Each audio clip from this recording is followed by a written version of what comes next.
guys, I'm Laura Vitale, and on this episode of Laura in the Kitchen, I'm going to show you how to make peanut butter cookies. They're super simple. They just require a few ingredients, but everyone's been asking for them, so I figured, you know what?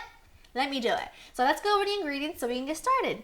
You need some all-purpose flour, some regular granulated sugar, light brown sugar, unsalted butter at room temperature, smooth peanut butter, 1 egg, baking soda, salt, vanilla extract. That's it. Super simple, but incredibly easy to do. First thing you want to do is preheat oven to 350 degrees, and now we're going to get rolling with the dough making.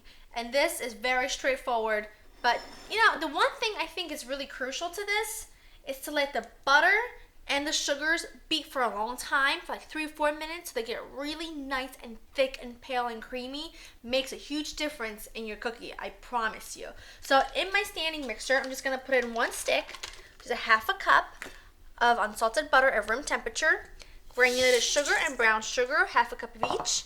I'm going to just turn this on, and I'm going to let that go for literally like 3-4 minutes. I know it sounds like it's a long time, but you really want that to be super thick and creamy. Makes a huge difference in the end. So let that go, and then we'll add in our egg and vanilla extract.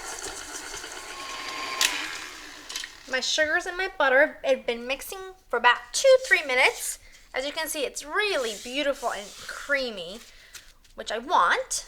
So now to this, with the motor running, I'm going to add in my egg, just 1 large egg, and some vanilla extract. Just about a 1/2 teaspoon. You don't need a whole lot. And I'm going to let this as well beat for about a minute or 2. I want it really nice and thick and pale, almost like a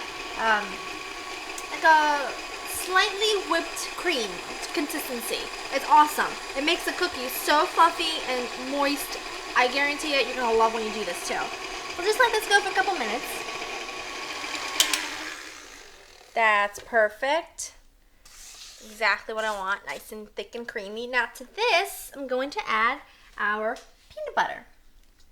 This is smooth peanut butter. Now, I am a lover of natural peanut butter, the kind where the only ingredients in there is peanuts, but for whenever you're baking, that's not the peanut butter to use. In fact, I always keep a container of like smooth peanut butter that you use for your kids, you know, PB&Js, because when you bake with it, if you were to use a natural kind, it splits. The oil from the peanuts split, and then you have a really kind of awkward, oily batter. It doesn't work. So use a natural peanut butter for your peanut butter and jelly sandwiches, but use that kind of stuff, the creamy stuff, for whenever you're baking. So just mix this together till it's incorporated.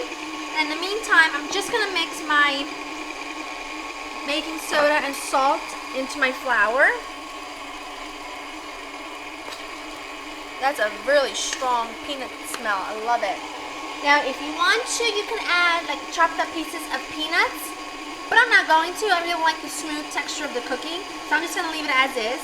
And now I'm going to turn this down just a tad, just like so. And I'm going to start adding in my flour. I'm not going to put it in all at once because I really want a smooth texture, smooth consistency of the cookie. So I'm just going to do it little by little to make sure that we avoid any lumps. Last bit of dry ingredients. Kind of mix until I see it's pretty much pulled together, and then I finish mixing it with my spatula because I want to avoid over mixing. So just scrape it off the dough hook. Just using my spatula to mix everything from the bottom to make sure we didn't leave anything behind, because sometimes it does that. Okay, that's perfect. I'm going to take my baking sheet, ungreased, non-stick, very important. And this is my cookie scooper. It's a 1 tablespoon scoop measure. So if you don't have one of these, you can just use your 1 tablespoon like measuring spoon and just use that as your guide, because you want them to be about 1 tablespoon each. And you have to place them a couple of inches apart because they will expand and they will stick together. So you want to avoid that as much as possible. It's not the end of the world, but if you can avoid it, do.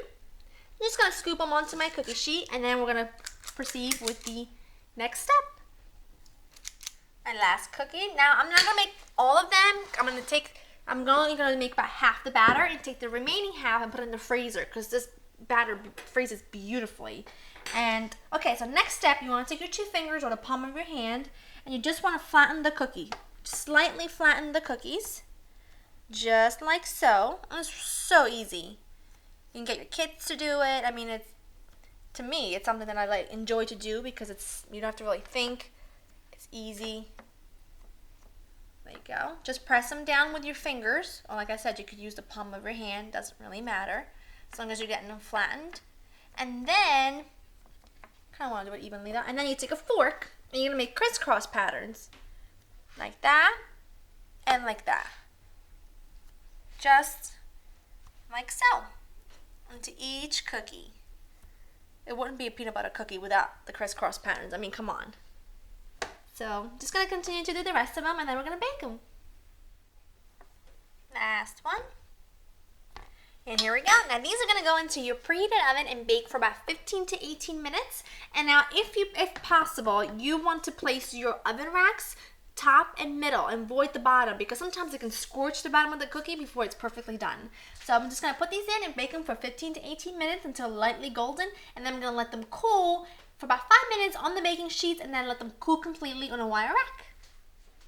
And my cookies baked for about 15 to 16 minutes, and I let them cool for about 5 minutes on the baking sheet, and then I moved them to a wire rack to cook completely, and now they are done and they smell divine. I'm telling you, the smell of, if you love peanut butter, you're going to love these cookies. I'm just going to take a quick bite. So good. There's only one thing that can make these better, in my opinion. Is to sandwich them between like some really, really good grape jelly. Come on. Wouldn't that be awesome? Note to self. Delicious. Well, I hope you guys saw how easy this was, and I hope you go in your kitchen and make these. And to get all the ingredients, to get all the full recipe, you can find them on my website at www.laureninthekitchen.com. And I'll see you next time. Bye!